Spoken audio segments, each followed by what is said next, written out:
Praise the lord. హల్లెలూయా. మన ప్రభువును ప్రియరక్షకుడైన యేసుక్రీస్తు పరిశుద్ధ నామములో మీ అందరికీ నా ప్రత్యేక వందనాలు తెలియజేస్తున్నాను. దేవుడు తన అపారమైన కృపచేత మనలను కాపాడి మరొకసారి దేవుని మందిరంలో గడిపే భాగ్యాన్ని దేవుడు అనుగ్రహించారు. అందును బట్టి నా హృదయం అంతటితో ప్రభువును స్తుతిస్తూ ఉన్నాను. దేవుని సన్నిధిలో ఒక్క దినము గడుపుట 1000 దినాల కంటే శ్రేష్టము. అటువంటి శ్రేష్టమైన విలువైన దినాన్ని అనేక మంది పోగొట్టుకొని అనేక మంది దేవుని సన్నిధికి రాలేక, దేవుని సన్నిధిలో గడపలేక ఆ ఆశీర్వాదాలు పొందుకోలేకపోతున్నారు. దేవుడు తన కృపచేత మనకు అట్టి గొప్ప భాగ్యాన్ని అనుగ్రహించారు. అందును బట్టి మరొకసారి నా హృదయం అంతటితో ప్రభువును స్తుతిస్తున్నాను. ఈ దినము దేవుని వాక్యాన్ని మనం ధ్యానించుకుందాం. పరిశుద్ధ గ్రంథములో నుండి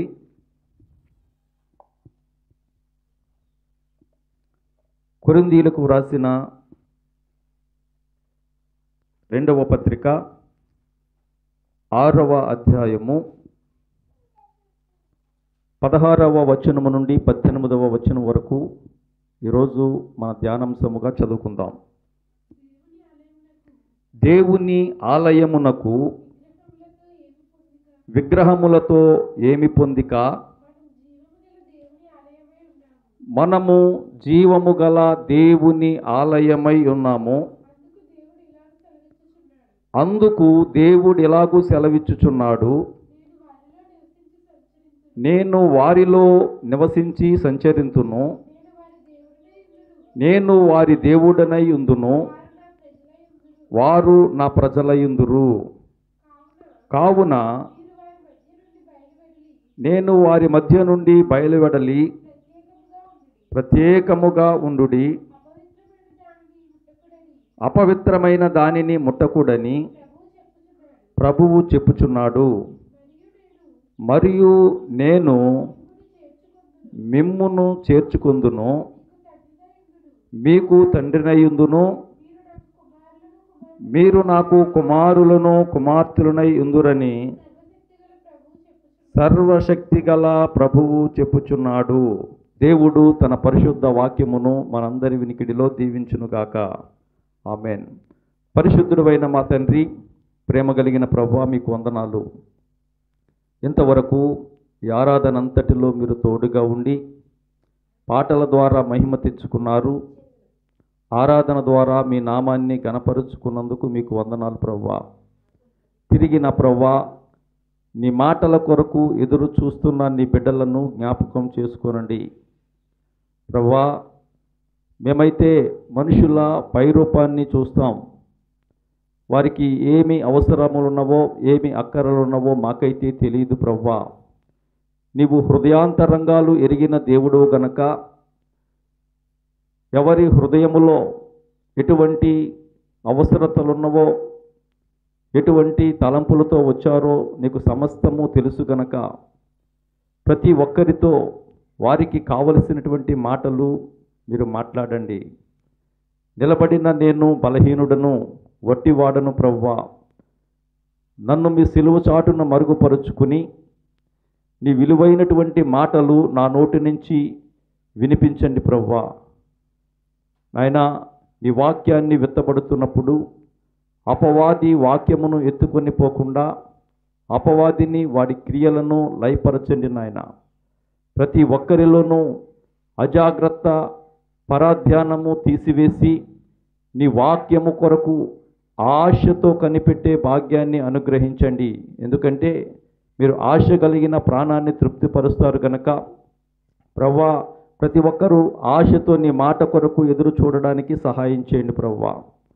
దేవా, ఇదిగో నా ప్రభువా, ఈ యొక్క సమయంలో యూట్యూబ్ ద్వారా వాక్యం వింటున్న ప్రతి ఒక్క బిడ్డను కూడా మీరు నీ మాటల ద్వారా దర్శించి ఆ మాటల ద్వారా బిడ్డలను బలపరుస్తారని, నీ వాక్యమును ప్రతి ఒక్కరూ ఆయన శ్రద్ధతో వినిన ప్రభువా వాక్యానుసారమైన జీవితాలు జీవించడానికి తగిన సహాయం దయచేస్తారని ప్రార్థన చేస్తున్నాను. దేవా, ఇదిగో నా ప్రభువా, నిలబడిన ఈ దాసుని మీరు బలపరిచి మీ నామానికి మహిమకరంగా వాడుకుంటారని యేసు పరిశుద్ధ నామములో అడిగి వేడుకొనుచున్నాను తండ్రి, ఆమేన్.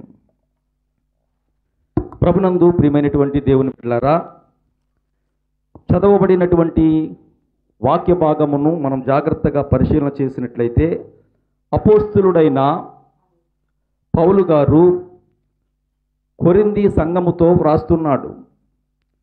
ప్రభువు చెప్పినటువంటి మాటలను తెలియచేస్తూ ఈ దినము వ్రాయబడినటువంటి మాటలను పలుకుతున్నాడు.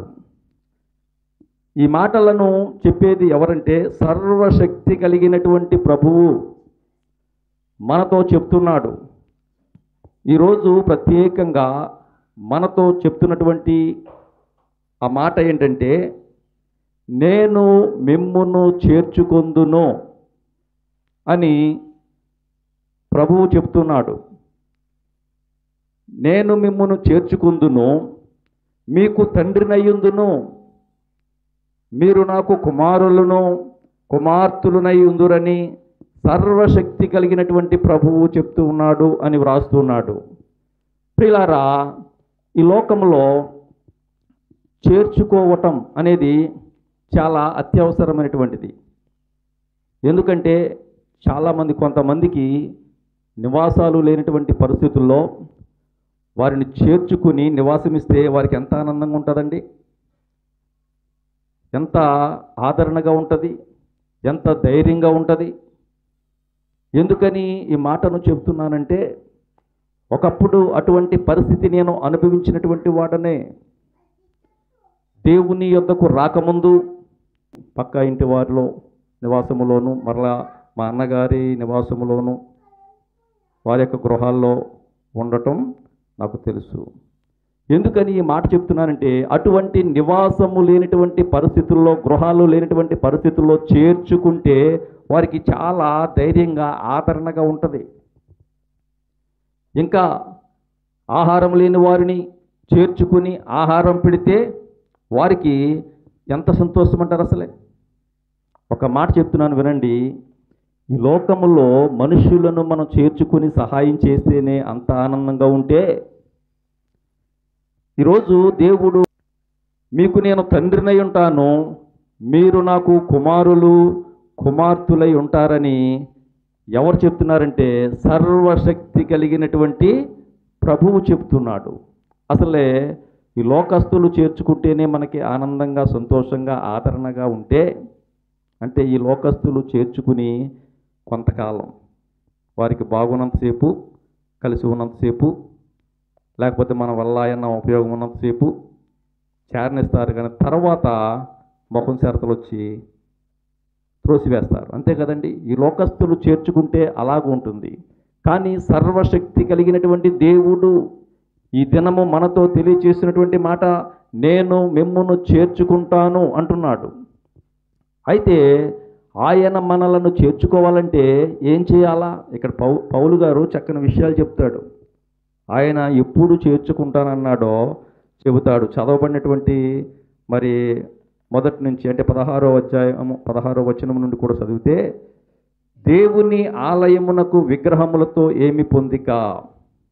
ఇంకా 14వ వచనం నుంచి కూడా కనపడుతుంది కొన్ని విషయాలు మనకి.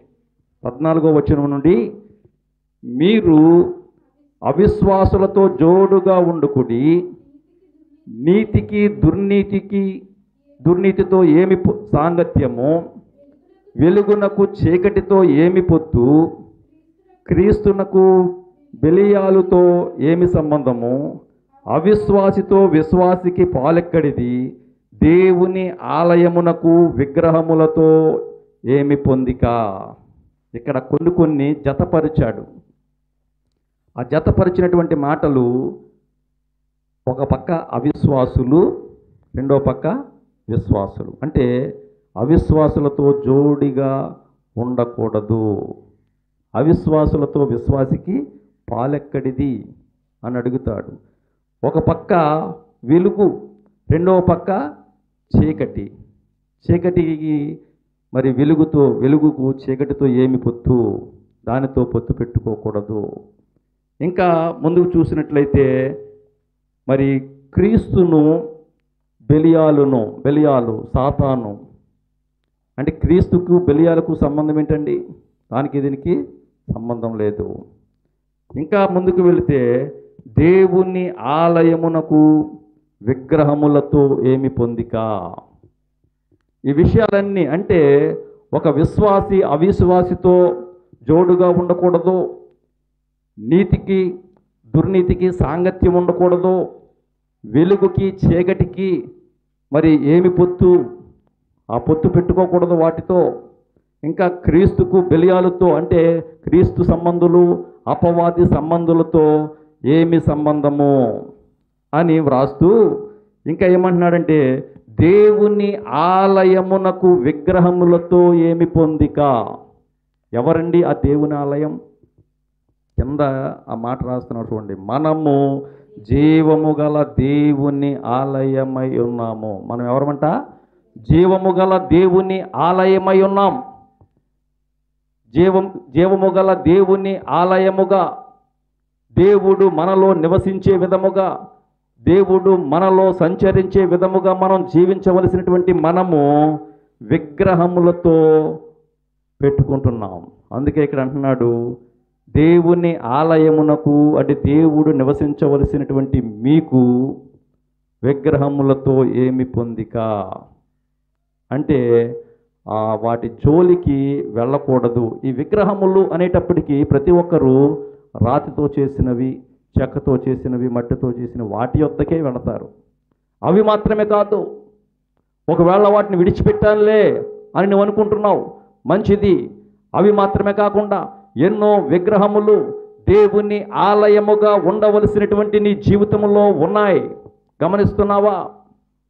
నువ్వు విడిచిపెట్టలేనటువంటివి, నీ హృదయంలో దేవుని కంటే ఎక్కువగా ప్రేమించేవి ఏవైతే ఉన్నవో అవి విగ్రహాలు.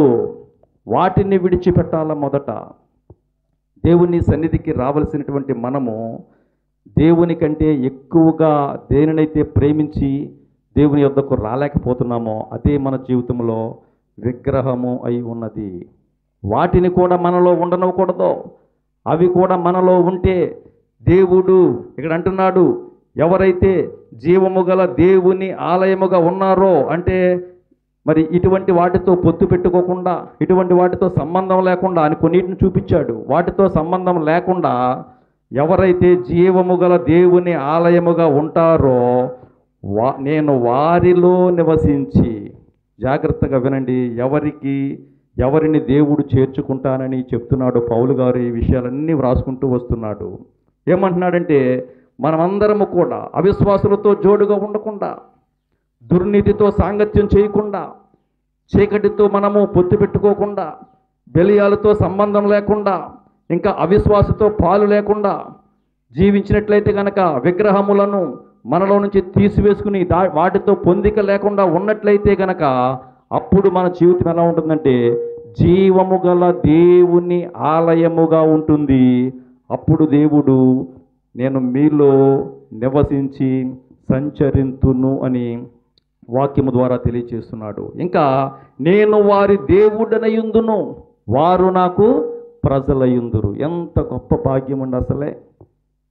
మనం దేవుని ప్రజలుగా ఉంటే ఎంత గొప్ప భాగ్యము. ఆయన ఎటువంటి దేవుడంటే సర్వాధికారి, ప్రతి దాని మీద అధికారం కలిగినటువంటి వాడు, సర్వశక్తిమంతుడు. ఆయన ప్రజలుగా మనం ఉంటే ఎంత గొప్ప భాగ్యం అండి అసలే. ఒక మాట అడుగుతున్నాను, చెప్పండి. ఈ దినము ఎవరైనా వచ్చి మన సీఎం గారు కానివ్వండి, లేకపోతే ప్రధానమంత్రి గారు కానివ్వండి, వచ్చి మన మీద చేయి వేసి మీరు నా ప్రజలు, నేను మిమ్మల్ని చేర్చుకుంటాను అంటే అసలు మనకి ఎంత ధైర్యంగా ఉంటుందో చెప్పండి అసలు. అవునంటారు కాదంటారా? ఎందుకంటే అధికారములో ఉన్నటువంటి వారు మనల్ని చేర్చుకుని అంత భరోసా ఇస్తే ఇంకా అంతకంటే నాకేంటి, సీఎం గారు నా పక్కన ఉన్నారు, సీఎం గారు నన్ను చేర్చుకున్నారు, అంతే కదండి. చాలా ధైర్యంగా ఉంటుంది. అంటే వాళ్ళు కొంతకాలం మాత్రమే అధికారంలో ఉంటారు. అంత మాత్రమే కాదు, కొన్ని మాత్రమే చేయగలరు, అన్నీ చేయలేరు. కానీ మన దేవుడు సర్వాధికారము కలిగినటువంటి దేవుడు, సర్వశక్తిమంతుడైనటువంటి దేవుడు. ఆయన మనలో నివసించి మనల్ని చేర్చుకొని మనకు దేవుడునై ఉంటాడని, ఆయన ప్రజలుగా మనం ఉంటామని ఈ దినము దేవుడు వాక్యం ద్వారా తెలియచేస్తున్నాడు. అయితే మనం ఇంకా చేయవలసింది ఏంటంటే, కావున మీకు నేను దేవుడిగా ఉండాలన్నా, మీరు నా ప్రజలుగా ఉండాలన్నా మీరేం చేయాలంటే, కావున మీరు వారి మధ్య నుండి బయలు వెడలి ప్రత్యేకముగా ఉండుడి. ఎవరి మధ్య నుండి? కొంతమందిని మొదట మనకు చూపించారు కదా, అవిశ్వాసుల నుండి దూరంగా వెళ్ళిపోవాలి. ఇంకా దుర్నీతి పరులు, వారితో దూరంగా వెళ్ళిపోవాలి. బెలియాలు అంటే సాతాను సంబంధులు, వారితో సంబంధం పెట్టుకోకూడదు, వారికి దూరంగా వెళ్ళిపోవాలి. అవిశ్వాసులతో సంబంధం పెట్టుకోకూడదు, వాళ్ళతో పాలు పంపులు పొందకూడదు. ఇంకా దేవుని మరి ఆలయముగా ఉండవలసినట్టు మనం విగ్రహాలతో కూడా పొందిక లేకుండా ఉండాలి. అలా ఉండి ప్రత్యేకముగా ఉండుడి, అపవిత్రమైన దానిని ముట్టకూడని ప్రభువు చెప్పుచున్నాడు. ఇంకా అపవిత్రమైన దేనిని కూడా, అపవిత్రమైన దేనిని ముట్టకుండా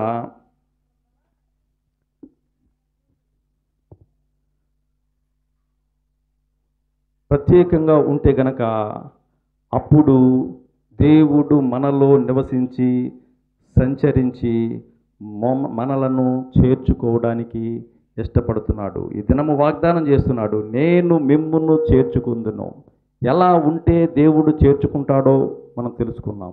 అయితే ఈ దినము కొన్ని విషయాలు, దేవుడు చేర్చుకుంటే మన జీవితంలో జరిగే కార్యాలు ఏంటి, ఈరోజు కొన్ని విషయాలు తెలియచేయాలని ఆశపడుతున్నాను. నిర్గమాకాండము 6వ అధ్యాయము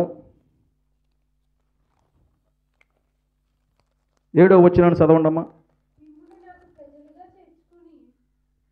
మిమ్మును నాకు ప్రజలుగా చేర్చుకొని మీకు దేవుడనై ఉందును. అప్పుడు ఐగుప్తీయుల బరువు కింద నుండి మిమ్ములను వెలుపలికి రప్పించిన మీ దేవుడనైన యెహోవాను నేనే అని మీరు తెలుసుకుందురు. ఇక్కడ ప్రభువు చెప్తున్నటువంటి మాట, మిమ్మును నాకు ప్రజలుగా చేర్చుకుని మీకు దేవుడనై ఉందును. అలా చేర్చుకుంటే గనక జరిగే గొప్ప కార్యం ఏంటంటే, మనం ఏదైతే ఆనాడు ఐగుప్తీయుల బరువు కింద ఇశ్రాయేలీల ప్రజలు ఆ బానిసత్వములో ఆ బరువులు మోస్తూ కుంగిపోతున్నప్పుడు, అనేక మంది నశించిపోతున్నప్పుడు ఆ బరువు నుండి విడిపించినటువంటి దేవుడు నిన్ను నన్ను కూడా ఆయన చేర్చుకుని, మనం ఏదైతే బరువు చేత మోయలేని బరువు మన మీద మోపబడి మనము ఆ బరువు మోయలేక కృంగిపోయేవారుగా ఉన్నామో, అటువంటి వారిని ఆ బరువు నుండి విడిపించి లేక విమోచించి మనకు మరి శాంతి సమాధానాలు విశ్రాంతిని ఇవ్వడానికే ఈ లోకానికి ఆయన వచ్చాడు అని మీకు తెలియచేస్తున్నాను. అంటే ఆయన మనలను చేర్చుకుంటే గనక మొదటిగా మన జీవితంలో కలిగే కార్యం ఏంటంటే, మనలో ఉన్నటువంటి బరువును తీసివేస్తాడు, తొలగించేస్తాడు.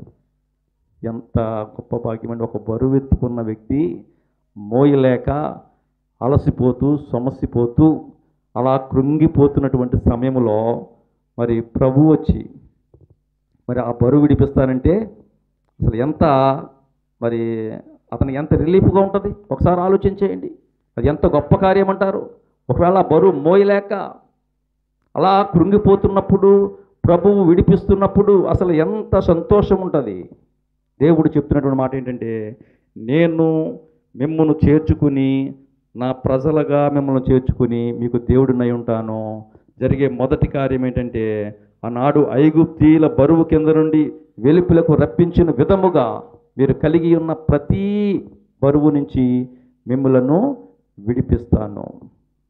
అందుకనే దేవుడి లోకానికి వచ్చిన తర్వాత ఇచ్చిన పిలుపు ఏంటంటే, ప్రయాసపడి భారము మోయిచున్న. కొంతమంది అయితే ఎలా ఉంటారంటే, డబ్బున్న వారులారా నా యొద్దకు రండి. ఈ లోకంలో అలాంటి పిలుపులు ఎన్నో చూస్తాం మనం.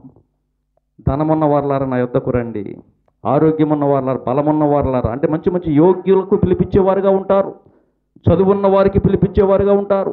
మన దేవుడు అటువంటి దేవుడు కాదు. ఎవరైతే ప్రయాసపడి భారము చేత కృంగిపోతూ, నలిగిపోతూ, దిగజారిపోతూ, నశించిపోతూ ఉన్నారో అటువంటి వారిని పిలుస్తూ ఉన్నాడు.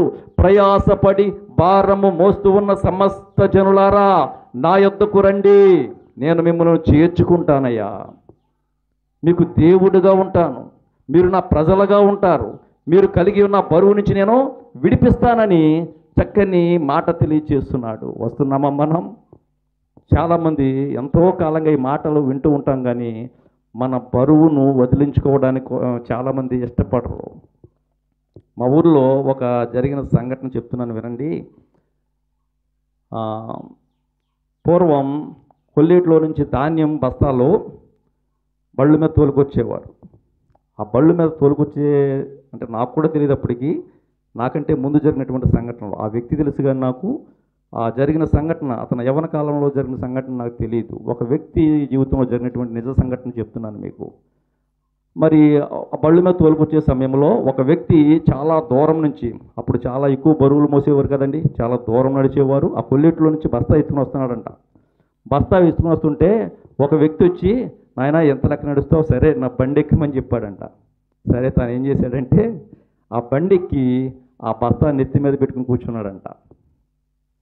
అర్థమైందా నీకు మాట? అంటే మనిషిని ఎక్కించుకున్నాడు కదా, తనతో పాటు ఆ నెత్తి మీద పెట్టుకుని కూర్చున్నాడంట. చాలాసేపు బండి వెళ్ళిన తర్వాత ఏంటి అని వెనక్కి తిరిగి చూసేటప్పటికి అతను నెత్తి మీద మూట బస్తా ఉంది. ఏంటి ఆ మూట బస్తా నెత్తి మీద ఎందుకు ఉందంటే, నన్ను ఏదో ఎక్కించుకున్నావు, నన్ను అయితే మోస్తాయి కానీ ఎత్తులు, ఈ బస్తా కూడా ఎలా మోస్తాయి అన్నాడట. అర్థమైందండి మీకు? అంటే ఇప్పుడు బండి మీద ఉన్న అతను నెత్తి పెట్టుకుంటే అవి ఎద్దులకు కదా బరువు, ఆలోచన లేదు. పిల్లరా, చాలామంది బరువు నుండి విడిపించాలని మరి అనుకున్నా కానీ వారి బరువులను విడవలేనటువంటి స్థితిలో చాలామంది కనబడుతూ ఉంటారు. 2025 సంవత్సరాల క్రితం ప్రభువైన యేసుక్రీస్తు వారు వచ్చి అందరికీ పిలుపునిచ్చారు. మీరు మోస్తున్న ఆ బరువుల చేత నశించిపోవడానికి వీల్లేదు, ఆ బరువుల చేత కృంగిపోవడానికి వీల్లేదు. అందుకని ప్రయాసపడి భారం మోస్తున్న సమస్త జనులారా నా యొద్దకు రండి, ఆ బరువు నుంచి మిమ్మల్ని విడిపిస్తాను, మిమ్మల్ని చేర్చుకుని నా ప్రజలుగా చేసుకుంటానని దేవుడు పిలుపునిస్తున్నప్పటికీ కూడా చాలామంది ఇంకా ఆ బరువును విడవలేనటువంటి పరిస్థితుల్లోనే ఉన్నారని దేవుని లేఖనాన్ని బట్టి తెలియజేస్తున్నాను. ఈ లోక సంబంధంగా ఉన్న బరువు కంటే ప్రాముఖ్యంగా మనుషులను కృంగదీసే బరువు ఏంటంటే, కీర్తనకారుడు అంటాడన్నమాట, చూద్దామా.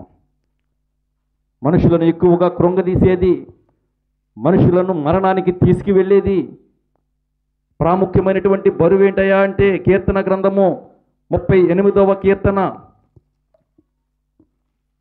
గ్రంథము 38వ కీర్తన 3-4 వచనాలు చదవండమ్మా. మీ కోపాగ్ని వలన ఆరోగ్యము శరీరమును విడిచిపోయెను, నా పాపమును బట్టి నా ఎముకలలో స్వస్థత లేదు, నా దోషములు నా తల మీదగా పొర్లిపోయినవి, నేను మోయలేని బరువు వలె అవి నా మీద మోపబడి ఉన్నవి. ఏంటంట? నా పాపములను బట్టి నా ఎముకల్లో స్వస్థత లేదు, నా దోషాలను బట్టి నా తల మీదగా అవి పొర్లి పారిపోతున్నాయి. నేను మోయలేని బరువు వలె అవి అంటే నా పాపములు, నా దోషములు నేను మోయలేని బరువు వలె నా మీద మోపబడి ఉన్నాయని దావీదు భక్తుడు చెప్తున్నాడు. ప్రియులారా, అంటే మనం అసలైన మోయలేని బరువు ఏంటంటే పాపము అనే బరువు. ఆ బరువు నుంచి విడిపించడానికే ప్రభువైన యేసుక్రీస్తు వారి లోకానికి రావలసి వచ్చింది. ఆనాడు ఐగుప్తు బానిసత్వాన్ని ఆయన మాట చేత ఆ 10 తెగుళ్ళు రప్పించి గొప్ప కార్యాలు జరిగించి ఆ యొక్క ఐగుప్తు బానిసత్వం నుంచి విడిపించగలిగినటువంటి దేవుడు, నీవు నేను కలిగి ఉన్నటువంటి ప్రతి భారము నుంచి ఆయన విడిపించగలడు. కానీ ఆయనే రావడానికి గల కారణం ఏంటంటే, నీవు నేను కలిగి ఉన్నటువంటి ఆ పాప భారము నుంచి విడిపించాలంటే ఏం చేయాలా? వెల చెల్లించాలి. వెల చెల్లించాలి. ఆ వెల చెల్లిస్తేనే మనకి విడుదల, ఆ వెల చెల్లిస్తేనే మనకు విమోచన. ఆ విధముగా ఆయన వెల చెల్లించి ఏ పాప భారముతో అయితే నిండిపోయి ఆ భారముతో నశించిపోతున్నటువంటి స్థితిలో మనం ఉన్నామో మనందరినీ కూడా విడిపించటానికి ఆయన ఈ లోకానికి రావడం జరిగింది. వాక్యం వింటున్న ప్రియ సహోదరి సహోదరులారా, ఏ భారముతో ఈ దినాన నీవు కృంగిపోతున్నావు? ఏ భారము నీకు మోయలేనిదిగా ఉన్నది? ఈ లోకములో లోక సంబంధమైన అనేక భారాలు ఉంటాయి. వారు కూడా వచ్చి ప్రభువు మీద మన భారము మోపినట్లయితే కనుక నీ భారము యెహోవా మీద మోపుము. దేవుని వాక్యం బహు స్పష్టంగా తెలవిస్తుంది. చాలామంది దేవుని యొద్దకు రాలేక ఆ భారముల నుంచి విడిపించలేనటువంటి స్థితిలో ఉంటున్నారు. చాలామందికి చాలా రకాల భారాలు ఉన్నాయి. కుటుంబాన్ని పోషించాలని కుటుంబ భారం, ఆ కుటుంబాన్ని పోషించలేక ఎన్నో ఇబ్బందులు పడుతూ, ఎన్నో సమస్యలు పడుతూ, ఇంకా అనేక రకాలైనటువంటి ఇబ్బందులు గురైనప్పుడు అప్పుల బాధల్లో, అప్పుల భారముతో, ఆర్థిక భారముతో ఎన్నో భారాలు మనుషులను కృంగదీస్తూ ఉన్నాయి. కొన్నిసార్లు ఆ భారములను మోయలేక మనిషి అలా కృంగిపోతూ తన ప్రాణాలను పోగొట్టుకుంటున్నాడే తప్ప ఆ భారాల నుంచి విడిపిస్తానని పిలుస్తున్నటువంటి దేవుని యొద్దకు రాలేకపోతున్నారు. ఎంత దౌర్భాగ్యం! వాక్యం వింటున్న ప్రియ సహోదరి సహోదరులారా, దేవుడు మనలను చేర్చుకుంటాను అని దేవుడు వాక్యం ద్వారా మాట్లాడుతున్నాడు. ఆయన చేర్చుకుంటే మొదటిగా జరిగే కార్యం ఏంటంటే మనము కలిగి ఉన్న ప్రతి భారము నుంచి, ఒక్క భారం కాదండి, ప్రతి భారము నుంచి విడిపించి విమోచించి మనకు శాంతి సమాధానాలను అనుగ్రహిస్తాడని వాక్యాన్ని బట్టి తెలియజేస్తున్నాను. రెండో మాట చూద్దాం. దేవుడు మనల్ని చేర్చుకుంటే మనకి జరిగే కార్యాలు ఏమిటి? కీర్తన గ్రంథము 49వ కీర్తన 15వ వచనాన్ని చూడమ్మా. దేవుడు నన్ను చేర్చుకును. ఇక్కడ కోరాహు కుమారులు కూడా రాస్తున్నారు ఆ మాట.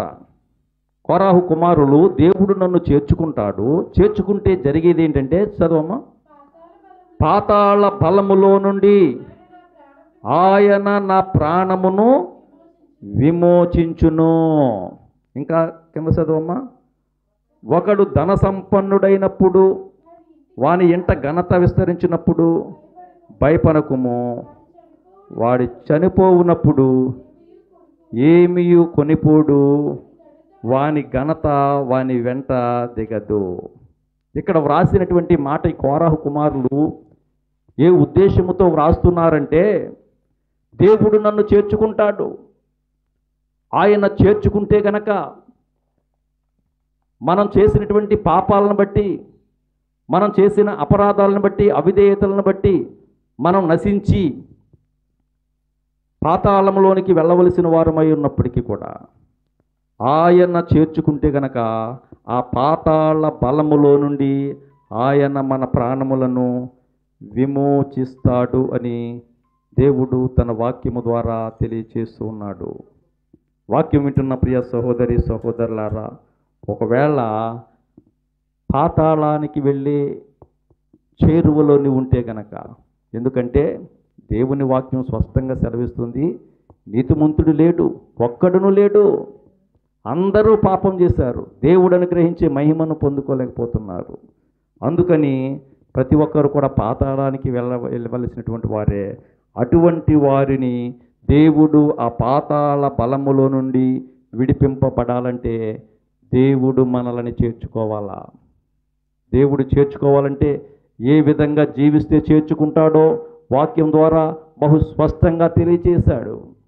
పిల్లరా, ఆ విధముగా జీవించి దేవుని సన్నిధికి వచ్చినట్లయితే కనుక ఆయన మనలను చేర్చుకుని మనకు పాతాళ బలములో నుండి ఆయన మన ప్రాణములకు విమోచన కలగజేస్తాడు అని మీకు వాక్యాన్ని బట్టి మీకు తెలియజేస్తున్నాను. కింద మాటలు ఎందుకు రాస్తున్నాడంటే, ఒకవేళ ధనవంతుడైనప్పుడు వారి ధనాన్ని బట్టి వారు విమోచించబడతారనుకుంటున్నారేమో.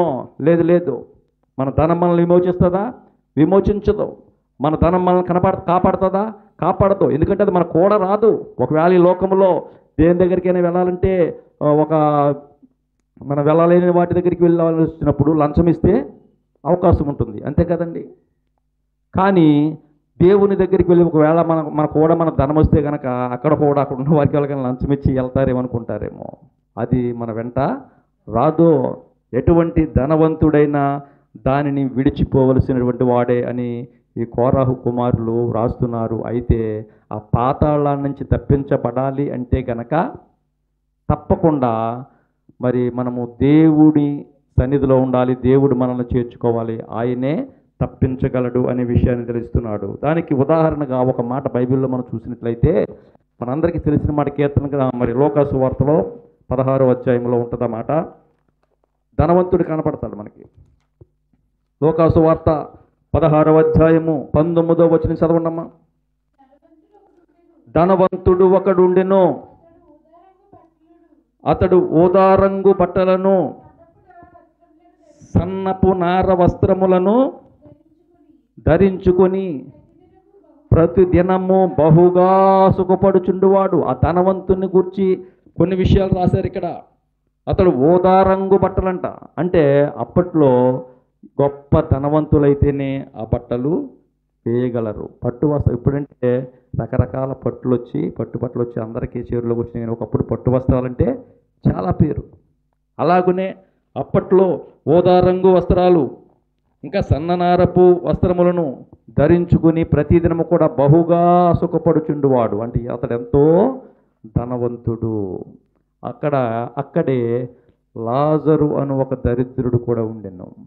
ఈ ఉపమానాన్ని ఎందుకని మరి ప్రభువారు తెలియచేశారంటే, ఒకడు దేవుని విడిచి ధనాన్ని ప్రేమిస్తే ఎలా ఉంటుందో తెలుసుకోవాలని, దానివల్ల ప్రయోజనం లేదని తెలుసుకోవాలని మానవుడు ఈ మాటలు వ్రాయించాడు.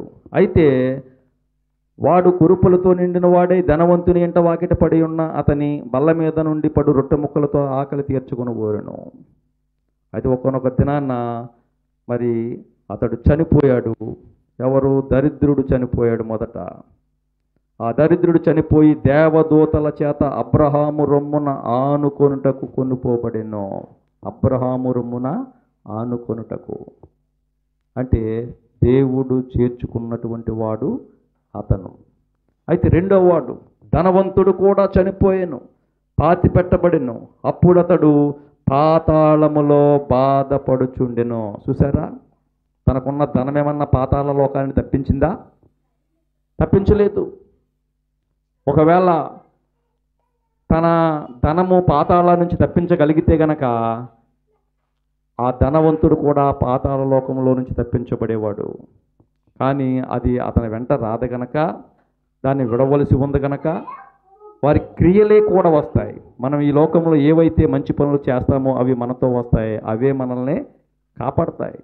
ఇక్కడ మరి ధనవంతుడు కూడా చనిపోయి పాతాళ లోకములో బాధపడుతున్నట్లుగా వ్రాయబడి ఉంది. ప్రభునందు ప్రియ దేవుని బిడ్డలారా, యేసుక్రీస్తు వారు ఈ ఉపమానాన్ని చెప్పడానికి గల కారణం ఏంటంటే, పేదలు ధనికుల గురించి మరి యొక్క క్రీస్తు యొక్క ఉపదేశాల్లో మనం తెలుసుకోవాల్సినటువంటి గొప్ప సారాంశం ఏంటంటే, మరి 16వ అధ్యాయంలోని 13వ వచనం ఒకసారి చదవండమ్మా. ఇద్దరు యజమానులను సేవింపలేరు, ఒకని ద్వేషించి ఒకని ప్రేమించును, ఒకని అనుసరించి ఒకని తృణీకరించును. అంటే ఇద్దరు, ఒక పక్కన సిరి ఒక పక్కన దేవుడు ఉంటే ఇద్దరిని కూడా చేయలేరు. అంటే ఈ ధనవంతుడు ఎవరిని ప్రేమించాడు? ధనాన్ని ప్రేమించాడు. అంటే ధనాన్ని ప్రేమించినటువంటి వాడు క్రీస్తుని ప్రేమించలేడు. ధనాన్ని ఇష్టపడేవాడు ఇంకొక దాన్ని ఏం చేయాలా? తృణీకరించాలా. అందుకనే ఈ ఉపమానాన్ని చెప్పాడు. ఎవరైనా ఇద్దరు దాసులు కూడా ఇద్దరు యజమానులకి దాసుడిగా ఉండలేడు. అలా ఉండాలంటే ఇప్పుడు ఇద్దరు పని చెప్తారు, ఒకరి మాట వినాలంటే ఇంకొకరి మాట కొట్టివేయాలి. ఇద్దరి మాట ఒకసారి వినలేదు కదండి, అప్పుడు వాడి కోపం వస్తుంది. అందుకనే ఇద్దరికి నమ్మకంగా ఉండాలంటే ఉండలేరు. దానిని తెలియచేయటానికే ఈ ఉపమానాన్ని ధనవంతులైన వారికి తెలియచేయటానికి ప్రాముఖ్యంగా ఈ ఉపమానాన్ని రాశాడు. ఇంకా 14వ వచనంలో కూడా చూడండి. అంటే ఈ ధనవంతుని గురించి ఎందుకు రాశాడో మనం అర్థం చేసుకోవాలంటే మొదటి కారణం ఏంటంటే ఇద్దరికి యజమానులుగా ఉండి నమ్మకంగా ఉండలేడు గనక ఆ ధనమును నమ్ముకోకూడదని. రెండవది 14వ వచనంలో ధనాపేక్ష గల పరిసయ్యులు ఈ మాటలన్నీ విని ఆయనను అపహసించుచుండగా, అంటే దేవుని మాటల యందు లక్ష్యముంచలేరు, దేవుని మాటలు వినలేరు వారు. ఎందుకంటే వారికి ధనాపేక్ష, వారికి డబ్బు మీద ఉన్నటువంటి ఆ ప్రేమ, ఆ ప్రీతి దేవుని మాటల మీద ఉండదు. ఆ దేవుని మాటలు వారికి ఎలా కనపడతాయంటే అసహ్యంగా కనపడతాయి. అందుకనే ధనము కలిగి ఉండకూడదు అనేది దేవుని యొక్క ఉద్దేశమే ఉన్నది కనుక మరి అందుకనే ఈ ధనవంతుడి గురించి వ్రాశాడు. మరొక కారణం ఏంటంటే 15వ వచనంలో కూడా చూడండి మాట. 15వ వచనంలో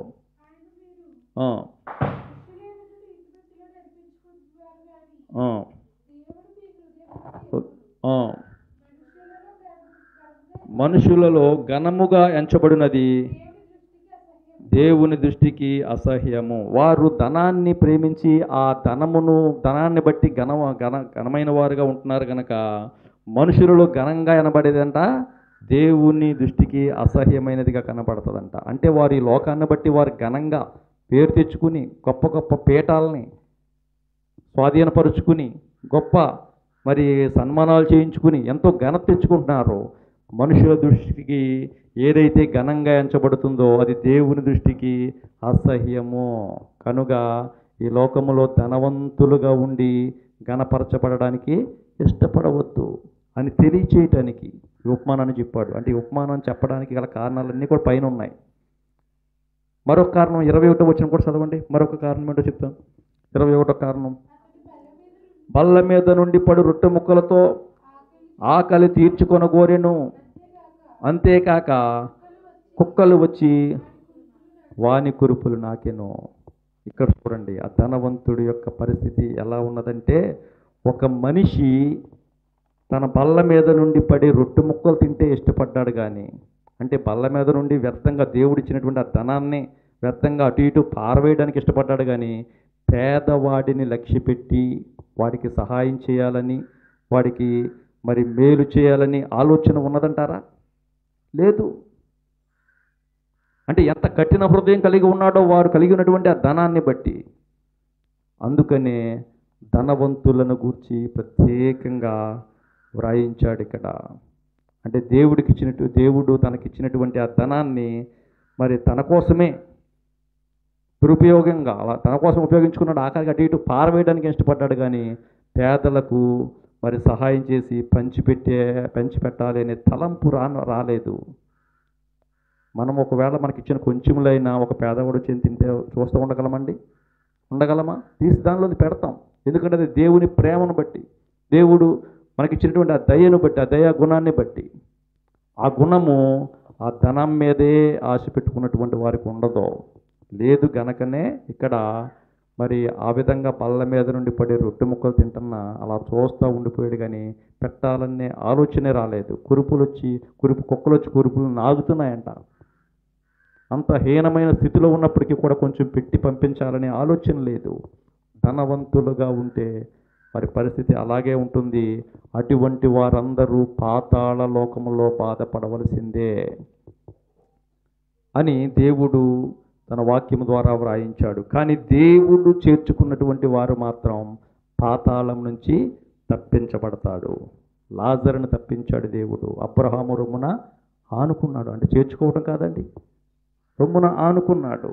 అందుకనే ఆ మాట ఇక్కడ కీర్తనలో మరి రాస్తూ దేవుడు నన్ను చేర్చుకొనును, కోరహ కుమారులు చక్కగా రాస్తున్నారు. ఆయన చేర్చుకుంటే గనక పాతాళ బలములో నుండి ఆయన నా ప్రాణమును విమోచిస్తారు.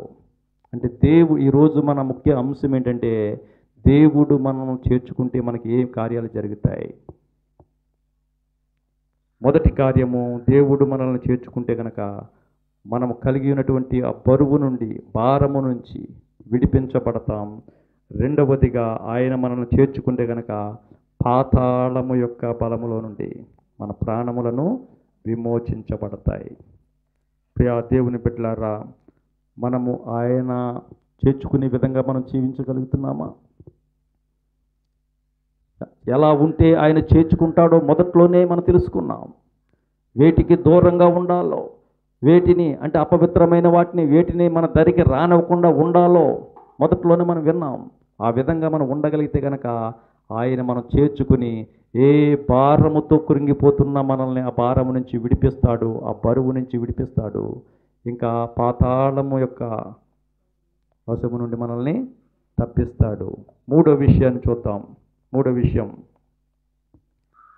కీర్తనల గ్రంథము 65వ కీర్తన 65వ కీర్తన 4వ వచనం. నీ ఆవరణములలో నివసించున్నట్లు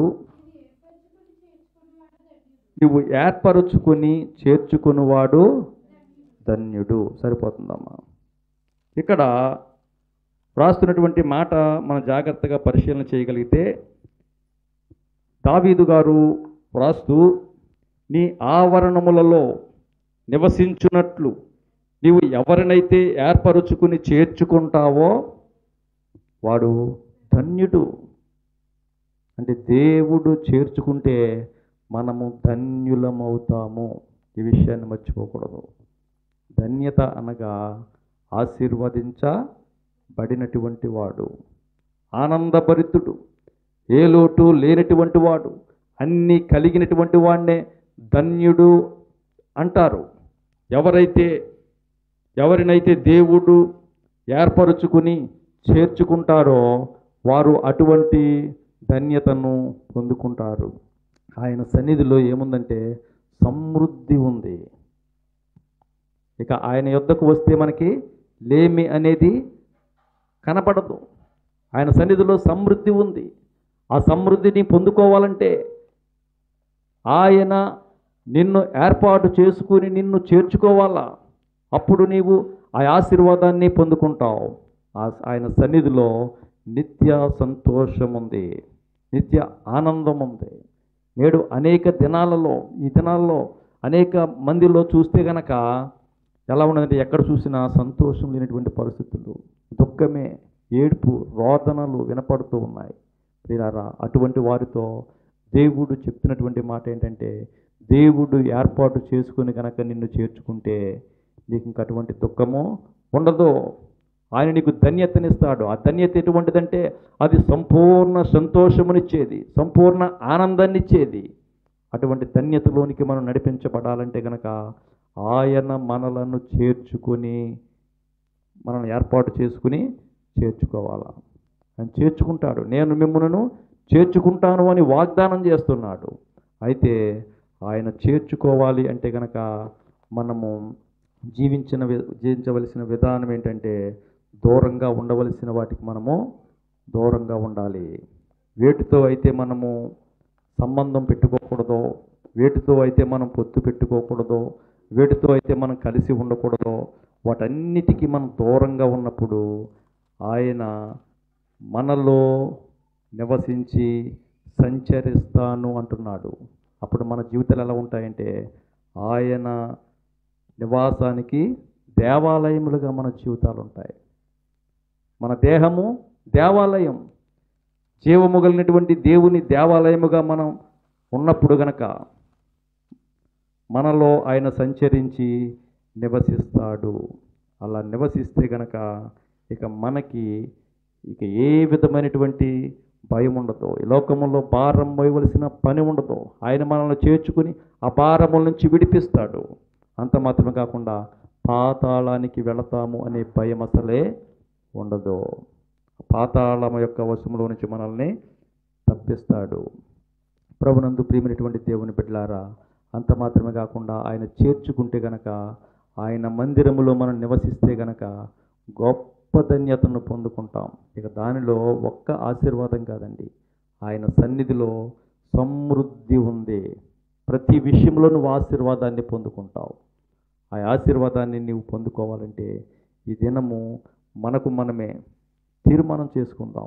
ఒకవేళ ఇంతవరకు కూడా అవిశ్వాసులతో జోడీగా ఉండడం ద్వారా, లేక చీకటి సంబంధములతో పొత్తు కుదుర్చుకోవడం ద్వారా, ఇంకా బెలియాలతో సంబంధం కలుపుకోవటం ద్వారా, ఆ విధముగా అనేక రకమైనటువంటి అవిశ్వాసములతో జోడిగా పాలు పంపులు పొంది ఉండడం ద్వారా దేవుని ఆలయముగా ఉండవలసినటువంటి మన జీవితంలో ఉండకూడని అపవిత్రమైనవి మనలో ఉండడం ద్వారా దేవుడు మనల్ని చేర్చుకోలేదేమో ఇంతవరకు.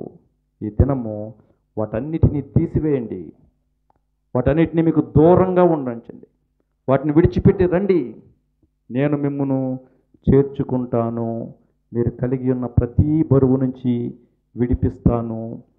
అంత మాత్రమే కాదు, మీరు పాతాళానికి పోకుండా ఆ పాతాళం యొక్క బలములో నుండి నిన్ను నేను విమోచిస్తానని వాగ్దానం చేస్తున్నాడు. ఇంకా నీవు అన్ని కలిగి ఉండేటట్లుగా సమృద్ధిగా నా సన్నిధిలో నేను చేర్చుకుంటాను. నా సన్నిధిలో సమృద్ధి ఉంది, సంపూర్ణ సంతోషం ఉంది, సంపూర్ణ ఆనందం ఉంది అని దేవుడు వాక్యం ద్వారా తెలియజేస్తున్నప్పుడు మనం విడిచిపెట్టి వచ్చి దేవుడు అనుగ్రహించే ఆ సంతోషాన్ని, ఆ ఆనందాన్ని, ఆ సమృద్ధిని పొందుకునే వారంగా ఉండాలి. ఆ విధంగా పొందుకోవడానికి దేవుని కృప మనందరికీ తోడై ఉండి నడిపించునుగాక. ఆమేన్. ప్రార్థన చేసుకుందాం. పరిశుద్ధుడైన మా తండ్రి, ప్రేమ కలిగిన ప్రభువా, మీకు వందనాలు, స్తుతులు, స్తోత్రములు చెల్లిస్తున్నాం నాయన. ప్రభువా, ఈ దినము ఈ వాక్యము ద్వారా మీరు మాతో మాట్లాడిన విధానాన్ని బట్టి మీకు వందనాలు. అవును ప్రభువా, నాయన, నేను మిమ్మును చేర్చుకుంటాను. నేను మిమ్మును చేర్చుకుంటే నేను మీకు దేవుడినై ఉంటాను, మీరు నాకు ప్రజలై ఉంటారని చక్కని వాగ్దానాన్ని మీరు తెలియచేశారు ప్రభువా. ఎంత గొప్ప భాగ్యము నాయన, నీకు ప్రజలుగా ఉండడానికి, నీకు కుమారులుగా ఉండడానికి, నీకు కుమార్తెలుగా ఉండడానికి గొప్ప భాగ్యాన్ని ఇచ్చారు ప్రభువా. నీ బిడ్డలుగా మేము ఉంటే మాకు లోటేంటి ప్రభువా? దేవా, నీ ఉండే చోట ఈ నిత్య రాజ్యములోనే నివసించు భాగ్యాన్ని మీరు మాకు అనుగ్రహిస్తారు ప్రభువా. నాయన, ఇంకా మేము మోస్తున్నటువంటి బరువులు మోయవలసినటువంటి పని ఉండదు నాయన. మేము అనుభవించవలసిన ఆ పాతాళపు శిక్ష నుంచి మమ్మల్ని విమోచిస్తారు ప్రభువా. దేవా, నీ ఆశీర్వాదాలతో, నీ ధన్యతతో నా ప్రభువా, నీ నిత్య రాజ్యములో నివసించే భాగ్యాన్ని మీరు మాకు అనుగ్రహిస్తారు నాయన. దేవా, ఆ విధంగా చేర్చుకుంటారని పిలుస్తున్నప్పుడు ఎవరైతే ఇంకా ఈ లోకంలో జీవిస్తూ అవిశ్వాసులతో జోడుగా ఉంటూ చీకటితో నాయన పొత్తు పెట్టుకుని ప్రభువా, ఇంకా బెలియాలతో సంబంధం కలుపుకొని ఆయన అపవిత్రమైన కార్యాలు జరిగిస్తూ లోకంలో జీవిస్తున్నారో అటువంటి వారిని మీరు దర్శించి ఈ వాక్యము ద్వారా బిడ్డలను హెచ్చరించిన ప్రభువా, బిడ్డలు నీ వైపు తిరగడానికి సహాయం చేయండి. బిడ్డలను కూడా మీరు చేర్చుకోనమని మీ సన్నిధిలో ప్రార్థన చేసుకున్నాను. మీరు చేర్చుకుని మీరు అనుగ్రహించే దివ్యమైన ఆశీర్వాదాలు బిడ్డలందరికీ అనుగ్రహించండి ప్రభువా. ఇంకా ఎవరైతే లోకంలో జీవిస్తున్నారో ఆ లోకము నుండి, పాపము నుండి, శాపము నుండి తప్పించి మీ గొప్ప రక్షణ ప్రతి ఒక్కరికి దయచేయమని, ఈ విన్న వాక్యం ప్రతి ఒక్కరి హృదయాల్లో ఫలింప చేయమని యేసు పరిశుద్ధ నామములో అడిగి వేడుకొనుచున్నాను తండ్రి. ఆమేన్.